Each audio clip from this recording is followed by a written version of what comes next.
What's going on? This is going to be a rogue guide for 11.2. Now before we get into it, I do want to preface this by saying that this guide will be building off of existing knowledge. I thought about it, but I'm not going to be doing a from scratch rogue guide for 11.2. So if you want to learn the spec from the ground up, check out my previous video guides for sub and assassination. They are still very relevant, and I'll be building off those videos in this one, so they'll serve as a good reference point. And secondly, I want to credit the information discussed today to the rogue theory crafters that have gone through the effort of figuring this all out. Several of them also have their own guides, which I'll include links to in the description below if you want to check it out. My goal in this video is simply to communicate that information. But let's get into it, starting with sub rogue. For a single target, your talents are similar to last season. You can flex over to replicating shadows and finality in fights with cleave. And yes, we play the first dance. It performs better than Weapon Master in fights shorter than 6 minutes or with multiple targets on pull. Also, a couple things that aren't necessarily new, but I haven't covered them before. Firstly, we now lean into planned execution with our raid talents.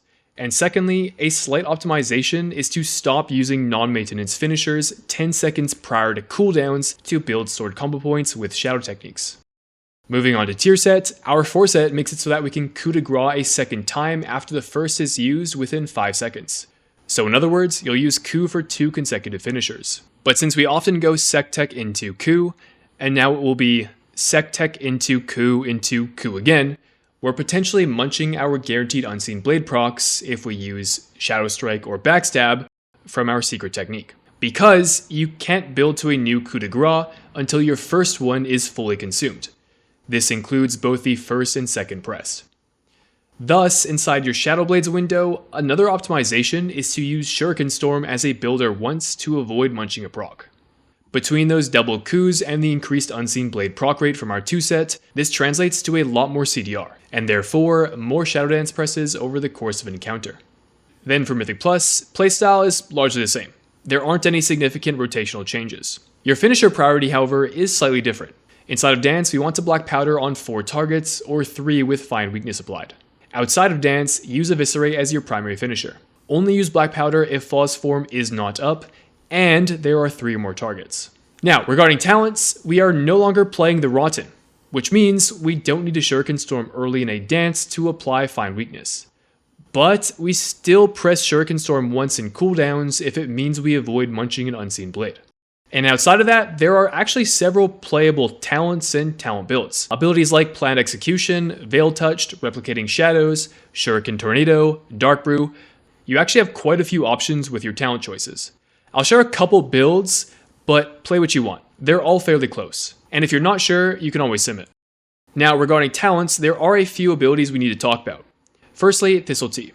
We're actually fairly consistently playing Thistle Tea over Cold Blood in Mythic Plus because our finishers are just doing a lot more damage this patch, which lends itself to more Thistle Tea value. Now the downside to playing Thistle Tea is that it adds another off-global ability we need to press going into our cooldowns.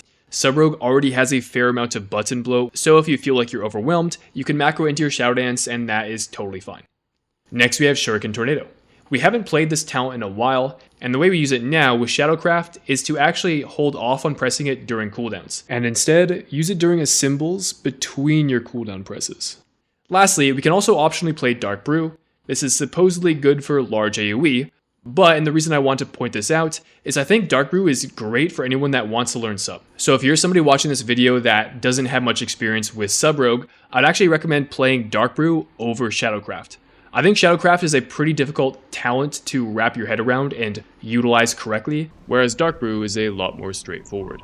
Then once you feel like you've reached a point where you're comfortable, maybe then look into reintroducing Shadowcraft as a talent and learning how that specific playstyle works. I'll throw up a few talent options on screen and I'll have links to them down in the description below.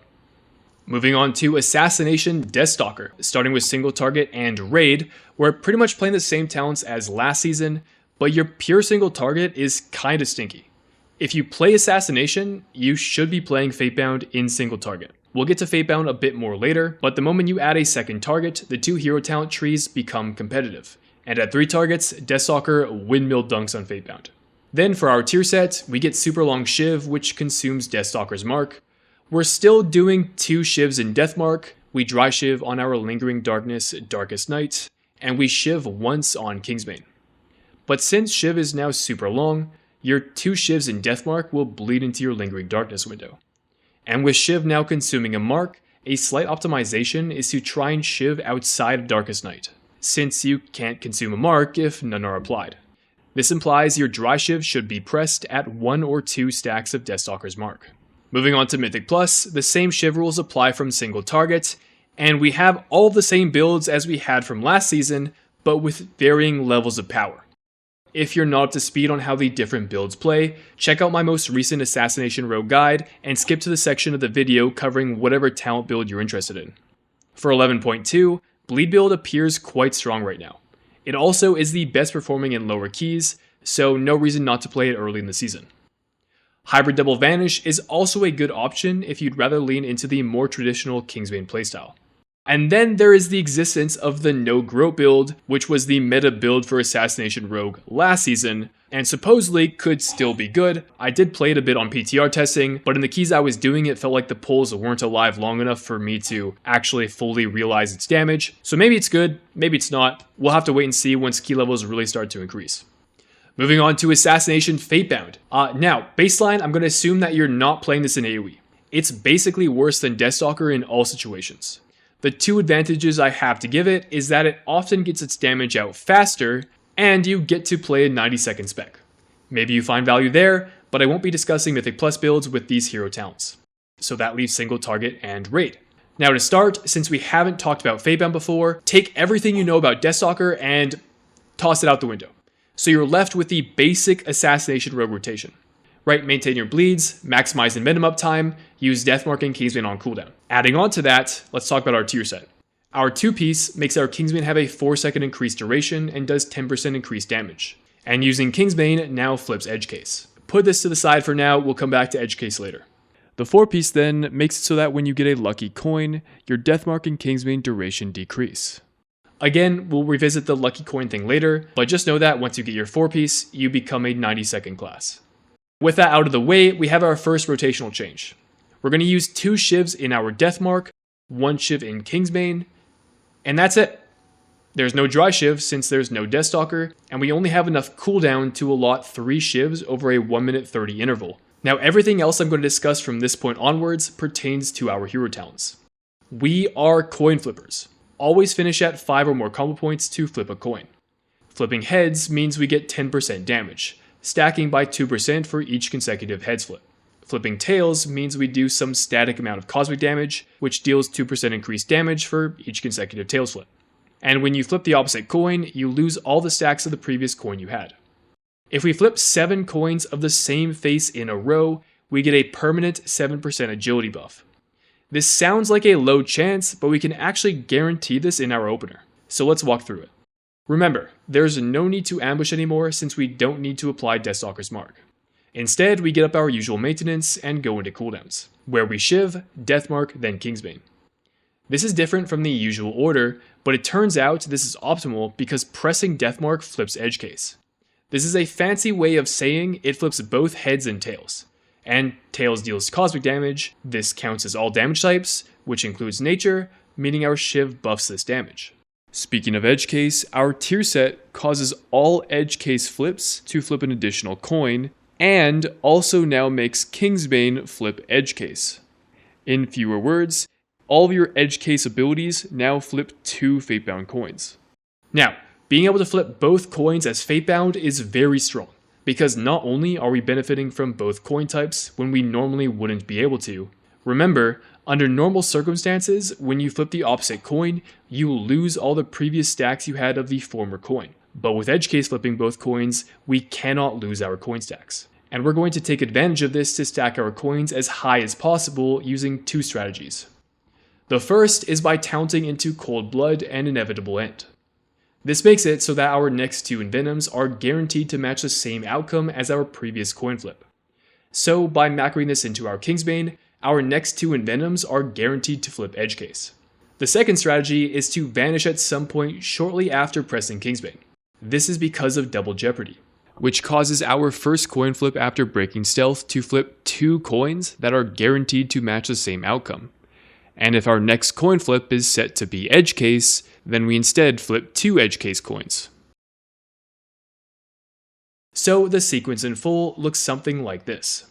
If you followed so far, and this can be a good exercise to confirm you understand what's going on, we'll have flipped at least 7 heads and 7 tails coins. And the reason I say at least is because during the opener, we had to flip coins when we applied our Rupture and Envenom before pressing cooldowns. So depending on how many coin stacks we had in our opener, that will translate to the amount we have after flipping those 7 edge case coins. Therefore, we've stacked 7 coins and have gotten our lucky coin buff. And this is how we guarantee a lucky coin flip in our opener. Now this might sound kinda complicated, but once you've done that, the rest of the rotation plays as normal. Use your second shiv during the last 8 seconds of your Kingsbane window, use one shiv towards the end of your non-Deathmark Kingsbane, then repeat the cooldown sequence when Deathmark comes back up. Note after getting your 4 set, your Vanish won't line up with Deathmark every time. So you can either treat Vanish as a 3-minute cooldown, using it with every other Deathmark, or as a 2-minute 15 cooldown, alternating its use with your Deathmark and your non-Deathmarked Kingsbane. And if you do press it during the latter, it's the same idea. Press Vanish shortly after hitting Kingsbane. And that brings us to Outlaw. Now, unlike Assassination and Subtlety, I haven't made a guide for Outlaw. I might make one at some point, but the purpose of this segment isn't to be an Outlaw guide, but rather to highlight some of the changes for the spec going into 11.2. Starting with Killing Spree, which was reworked, and is now a finisher with a channeled cast that restores combo points over its duration. All builds play Killing Spree, and it's your highest priority finisher outside of stealth. Note you can optionally cancel Killing Spree at max combo points with a finisher. It's about equal damage to not cancelling it for Keep It Rolling builds. Speaking of, Keep It Rolling is about 4 to 10% ahead of Hidden Opportunity depending on the scenario, so plan to play Keep It Rolling. After that, nothing changes for Outlaw until the new tier set is acquired, at which point Fatebound becomes the premier single target spec.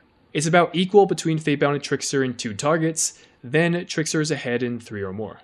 For talents, we're back playing loaded dice instead of sleight of hand, and we've also got some new rolling rules. Roll at 0 buffs, roll at 1 or 2 buffs if you have loaded dice active, and roll once immediately after Keep It Rolling. Talking tier sets, the Trickster 4-piece for Outlaw grants a second free coup de grace if used within 5 seconds of the first. Similar to Sub-Rogue, if we're sitting on a guaranteed Unseen Blade proc, we want to hold it until after fully using both coup de graces. So, for instance, you might do something like coup, pistol shot, coup, but you would not want to coup, sinister strike, coup. And if you don't have stacks of opportunity and are low in combo points, it's fine to send coup de grace. You're better off sending back-to-back low combo point coup de graces than you would be building to, say, max combo points, but losing your Unseen Blade procs in order to achieve that. Then for the Fatebound tier set, it doesn't seem to change anything about its rotation. The only noteworthy thing is that as Fatebound, be sure to open with Ghostly Strike from Stealth instead of Adrenaline Rush. This is due to a bug where Double Jeopardy doesn't otherwise proc. And that's everything I wanted to go through. If you have any questions, comment below, or you can catch me live at twitch.tv/shindigwow. Thanks for watching, subscribe if you found this helpful, and have fun with the new season. I'll see you around.